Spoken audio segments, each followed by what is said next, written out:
Hey guys, welcome back to CXO Conversations live from 3i Africa here in Accra, Ghana. Super excited to start this new series of podcasts, and I'm here with Adewale Yusuf, the CEO and founder of AltSchool. AltSchool Africa. Yeah, Exactly. yeah. Thanks for having me.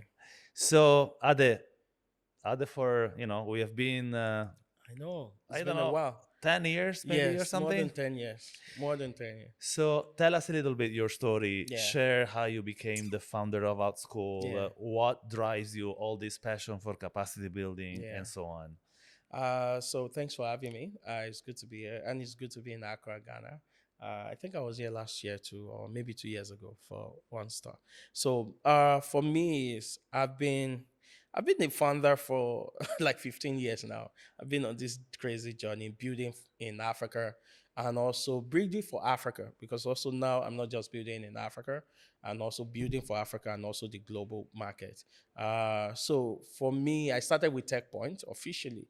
My first brand is Techpoint Africa, which is still running today, which is a media company for media publication, informing people.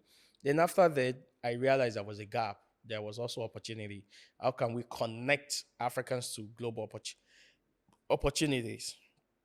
And that was why we started Talent Cure. Then out of Talent Cure came Out School, where we are able to now educate Africans. And we've been able to do that we've been able to kind of engage over 100,000 learners from over 100 countries, not just Africa, even in the US. Whenever I'm in US, UK, I always meet some of our students. And even in Ghana here, I've seen some of them just came to meet me like, hey, I'm an old scholar, all those things. So the impact for me has always been like impacting, empowering people is the same thing, democratizing opportunity for everyone.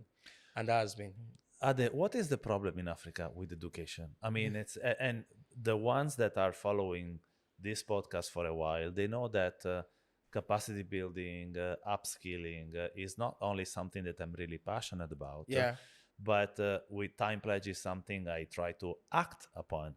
And I know that one of the problem is that, of course, the education system, and I don't want to generalize, but in the continent, cannot really compete on average, Yeah. with, for example, Western economies education system, which means that good founders like you all of a Mm. sudden go to the US Yeah. to build a company. Yeah. So this is one of the problems. But what else is there? So I think when it comes to education, with now that I've traveled far and wide, I realize like education is broken everywhere. Literally. So it's not only an It's not African in problem. Africa. It's just like it's very sad that we are on the far end of it. You understand? Because for some countries, when you look at countries like America and some of they've been doing it for centuries. You understand? And so they've been doing it for centuries. But when you look at for our own, we're trying to also solve it. But how can we solve it at scale? The sad part also is the world now move very fast. Last week, maybe 2 weeks ago, I was at the biggest education conference on the world in San Diego called ASU GSV. It's actually EdTech where everyone is talking. And trust me, people are so confused, even the leader in education. Oh, wow. Because now AI is disrupting everywhere. So I see confusion in people's face. Just imagine when we were in a place now trying to figure things out, there's this guy called AI from somewhere just disrupting it. But one of the things I see is we're going to leapfrog a lot of things. We're going to see education impacting things, changing the way we learn. But also, the conversation I've been hearing, the most scary thing is will people even learn going forward? Because do you need to develop your brain? Do you need to do this thing? Since ChatGPT and some of these people launched in 2022, human this thing dropped. Curiosity and also our brain power really dropped. Because now you just go type stuff, creativity, email you need to send to your colleague, you need to send to someone. You just drag the first part of it and you give the prompt and it generates it. And so the part where we used to think reduced drastically. And what would be that impact in the next 10 years? I don't know. Because definitely there will be an impact. It just depends on how it's going to be, positive or negative. And but for us, Africa will continue. We don't have enough infrastructure. We don't have enough classroom. We don't. And we can't build enough classroom to actually get people into it. And the method of change learning is changing. And there's just no straight answer right now. And while we're still figuring it out, there's now AI. I mean, I look at professor. I myself, I built agent, and I started training the agent, and I realized, like, wait a minute, this agent can be super powerful than a professor in Harvard. But actually, I don't know if you agree, but when you think of the impact of the AI, it's almost like now we used to teach how to code, and now we are probably going to teach how to uncode or to not code. Yeah. Which is at the same time an opportunity and a threat. So Yeah. it's a threat because it makes obsolete the whole education system. But there's an opportunity because if you probably learning how to manage wisely a no code AI based infrastructure is much faster than, I have a doctorate in computer science. It took 5 years and sweat and tears. Yeah. Back in the days, I started with no email. So that was a long time ago. Yeah.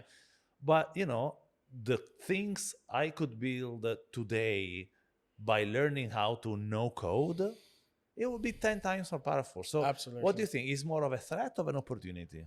I think it's both, but it's not a threat, to be honest. And see, all this code, every one of us we are talking about, all the jobs we are trying to protect, they came like 20, 25 years ago, 30 years ago. Because when you look at some of the companies that make it famous, Google and some of these things, they're not 100 years old. So it's the way of life that need to change. And when you also look at it, industrial revolution, this is another industrial revolution after digital. The digital was just the existing infrastructure it was able to build on. And it always changes. And that's one of the things we need to get used to. One thing that is constant is change. It would still keep changing. And for me, it's just scary, like it's going to take job, and also it's going to impact our life. Nothing is safe. That's one thing I'm sure. No matter what you do that you think is physical, it's not safe. But it's going to make it better. You understand? We were using typewriter before. Now we use computer, we use laptops. But also, we're not going to be using much typewriting in the future. It's going to be voice command because we're going to get used to voice. So a lot of things will change. And I think something about us as human is going to be, how do we change? How do we change is the most important thing. And also for me now, personally, I drive a self-driving car. And before, you would think a driver should be driving. But now the car drives itself. I don't get to drive. And I get to think like, wait, the future maybe, and it's comfortable because those time I own it. You understand? I will be in the car. Then I'm just like, when you look at the Bible, because I'm a Christian, I look at the Bible, I'm like, in the beginning, when they said God actually stopped working after the 7 days, he outsourced the job to us. So maybe it's time for us to outsource it to AI as well. But what we will be doing is the most scary part. But I think we are human. Human always evolve. We've been doing this for a long time. There was a time where it was the steel. There was a time it was rail, factory, and some of those things. Now some of the job we are doing are being automated. What is next? And any job you can do in front of the laptop, AI can do it.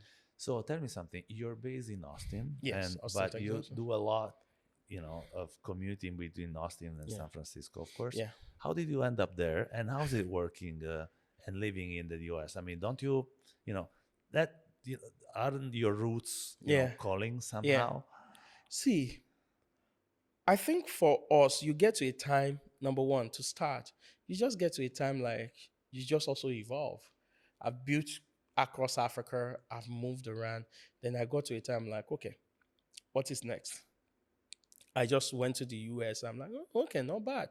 And San Francisco is scary. You need to give me a lot of money to live in San Francisco, to be honest. I know. I don't think I would live there as well. No, I don't think I would live there. I said before I leave there, I have to be making minimum of $20 million a year because I need to buy somewhere, a very nice place inside San Francisco downtown. But San Francisco is scary. But the reason I go every quarter is simple.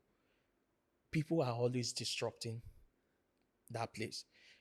There's now, before, it used to be unicorn. Oh, a company that is $1 billion.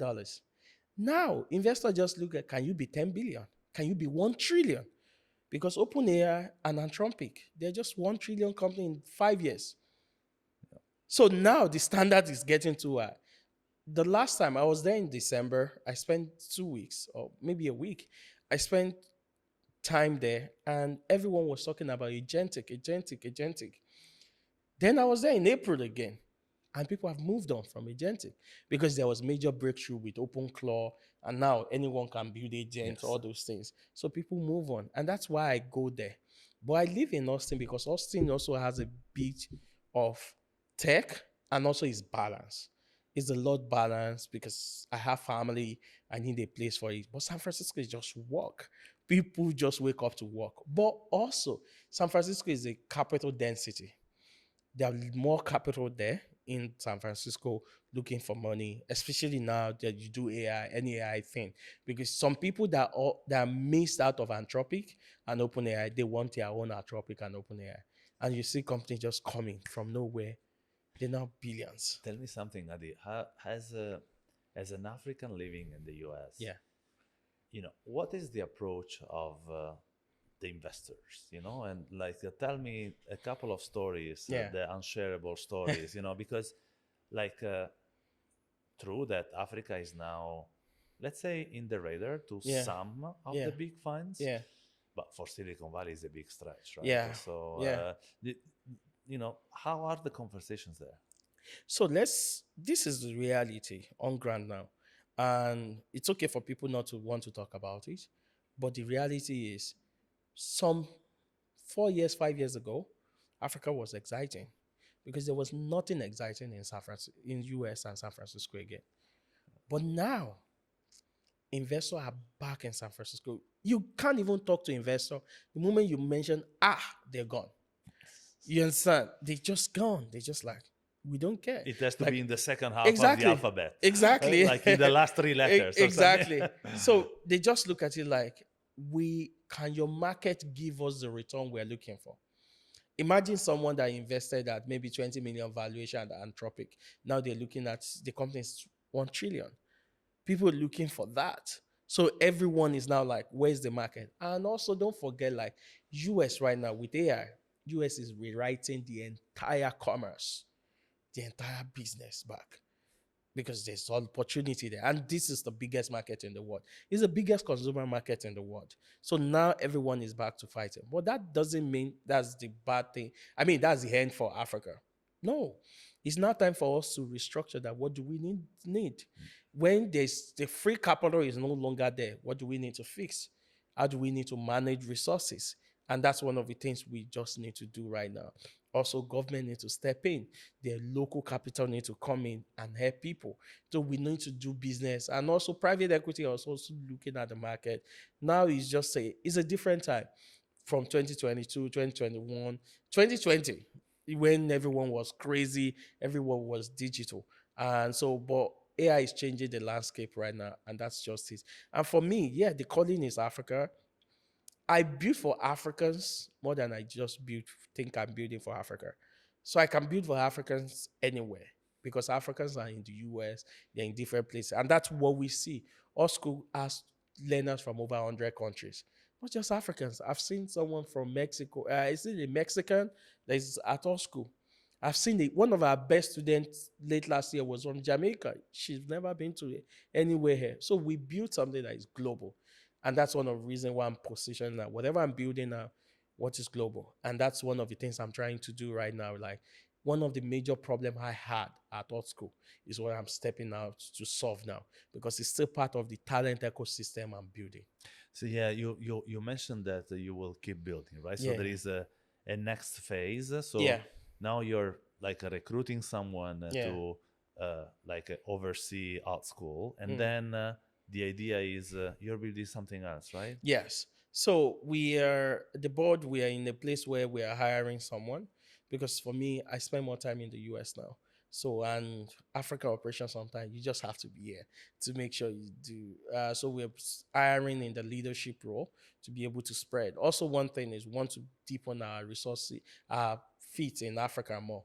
But for me personally, one of the problem I'm trying to solve is leadership. Recently, Money Point CEO got really some strong backlashes on social media when he mentioned about talent we don't have. And for me, we have the talent, we just don't have, we have a skill gap, we have experience gap, which is the problem.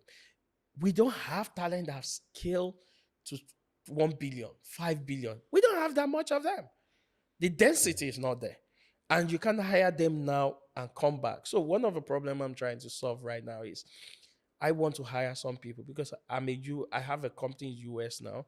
We're a US company. So we're having helping company now get a part-time talent. For example, if you're running a payment company here, I can get someone that is ex Stripe to help you build, to help your team, You will to be work like a with you. fractional Yeah, it will be co-founder or fractional. Yeah, fractional leadership or something. fractional leadership, not even co-founder now, because also it's not about equity or anything. We are taking care of the back office. We're just like, oh, this talent can work with your team. And the impact is huge because there was a time we were doing some revenue. The moment we were not in $1 million revenue, it was just difficult the type of talent you can get at that scale. You understand? Because you need to go to the next level. But Book and 5x. tell me something. Do you think that an African company will be able to afford even part-time someone at the price of I don't know, a CTO in the US because they are expensive, right? Yeah, you don't need a CTO type of company there. It's fractional company. It's like, and also it's part-time. You can actually afford some of these people because they will still have their full-time job. You understand? And the time also helps a lot. We've been doing for a very long time. We've been shipping talent to US, work with this thing. But now we need to fix our home too. And we need experience. Someone at Amazon understand how to scale business, e-commerce than someone here because they've done it. And So do you also think that the reason why someone would do that is of course for the money, but also part of it you think for like impact, for sort of give back? And it's a true question. I'm not. yeah, absolutely. See, sometimes people always look at impact and some of those things. People always want to start with that conversation when they don't want to pay. No, let's do for money first. Of course. You understand? Because with that, your pool will be limiting. You won't be able to get the right team. No, we want to help you get the right team. And that's why we are not every company we work with. We need to work with company that is doing $2 million upward in revenue. You understand? Because also, before these people bring changes to your organization, it's going to take the next 6 months or next 3 months. Can you pay them for that amount? Can you pay them for that long? And also, don't forget that these people will also help you generate revenue. Sometimes we do this thing like, oh, penny wise, pound foolish kind of a thing. We want to hoard the mistake. It's a mistake I've done. We want to hoard what we have in hand. Why not trying to get the next thing? Absolutely. Because these people will provide value on your system. They will scale your team. And it's going to be a painful process, but a solid process. These are not consultants. They work with your team because consultant word is abused. Consultant will just come, they will build process. Who will execute? No, we need execution. We need someone that can say, hey, I have 1 billion, I've processed 10 billion. We need someone from JP Morgan to help a bank in Ghana and say, okay, we can actually, this is how we did this thing. Or bank in Kigali, or in Nairobi, or a fintech in Lagos. Just say, this is what we did at Stripe. This is how I did at Stripe. This is what we did at Stripe. Those talents are what we're doing. But the moment we start our foot forward with impact, we kill the conversation. Right now, I'm not doing it because for me, I just wish I had those type of talent. Imagine when we were just knotting that roof. We get someone from Coursera and say, okay, when we were at $1 million, this is how we scale to $10 million. The conversation will be different. The pain will be different because eventually we will burn out and we won't be able to scale. And also, that's one of the things. So I spent time in San Francisco. I was with a lot of African talent, and I realized because whenever people are coming to US, they reach out to me. But like, we don't have the network, we don't have the strong stuff. Because investor in the US, when they see number and proper structure, they won't have a choice. They will invest in it. but we don't have proper structure. Does the company have a name already? Yes, it's called Bluework. Bluework.io. Bluework. Okay, So so blueworkforce.io. So it's just bluework.io. That's what it is. I'm officially even mentioning it here and also trying to use this conversation to actually talk to people because we just need to fix our home. I was at San Francisco. I mean, I spent time in the US and all those things. And being African is always going to be part of me. I can't drop it, no matter how much I see. And I'm also one of the few people that is privileged in the sense that I'm not tied to any company. Some of my company have been running fully. I've been a founder for like 15 years now. So this is what I do. But I see this gap. Every one of us, we just need talent to help us. And there's no way you can build a cat to be a lion. But if you process, these people come, they train, they build process for your team also realize like, oh, this is how to scale this structure. I've worked with some talent. I mean, I've had conversation, get to work with some talent at Amazon and some of those things. Whoa. The way they another think is league, just right? different. Another league.